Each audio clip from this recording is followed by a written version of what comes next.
speaking of the biggest single product Sony has ever had.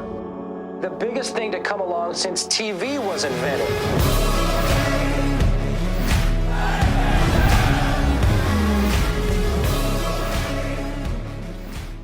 There's this 2 terabytes SSD on Amazon, and guess what? It's at a whopping 31% discount, coming in hot at just $159. That's a steal, and if you're wondering about the installation, don't worry about it.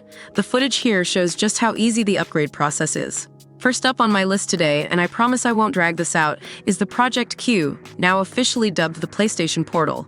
It seems our collective gaming foresight wasn't off the mark. So what's the scoop on this gadget? Essentially, it's an accessory for your PS5, like a DualSense controller, but with its own screen.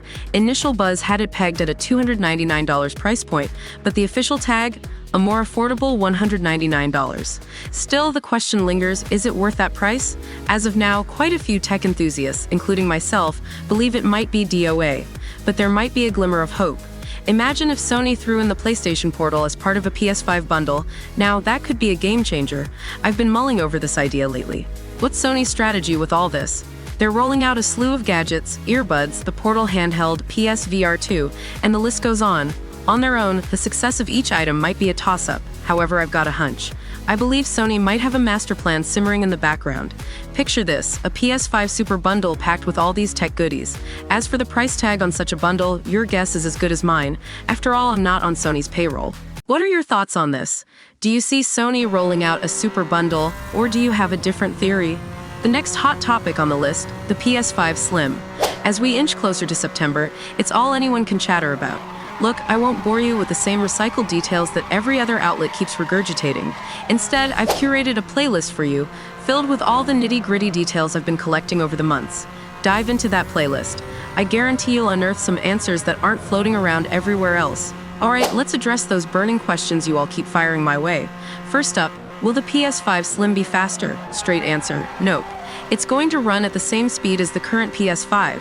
And about it being much slimmer, well, not drastically. Expect it to be slightly more compact, with a key feature being a detachable disk drive. Alright, let's dive into the meatier topic, the PS5 Pro. Recently, I conducted a survey, and the results, they clearly show a community split down the middle. Almost half of you, 49%, are buzzing with excitement for the PS5 Pro, while 14% are on the fence, and a significant 37% believe we don't even need a PS5 Pro. Those numbers are quite revealing. So where do I stand on this?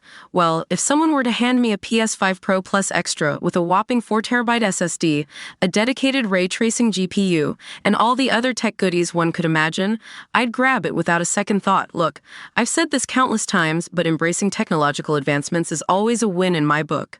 I believe I voice the sentiments of many when I say we all dream of smooth 60 FPS gameplay with ray tracing on a crisp 4K resolution. How can anyone argue against the need for a PS5 Pro when games like Ratchet and Clank Rift Apart, a PS5 launch title, and Final Fantasy XVII are struggling to maintain that coveted 30 FPS mark? Everything it touches, wandering, soaring and leaping, playing through the wilds of your imagination. You're amazing. You're wonderful. You're a dream surfer. You're...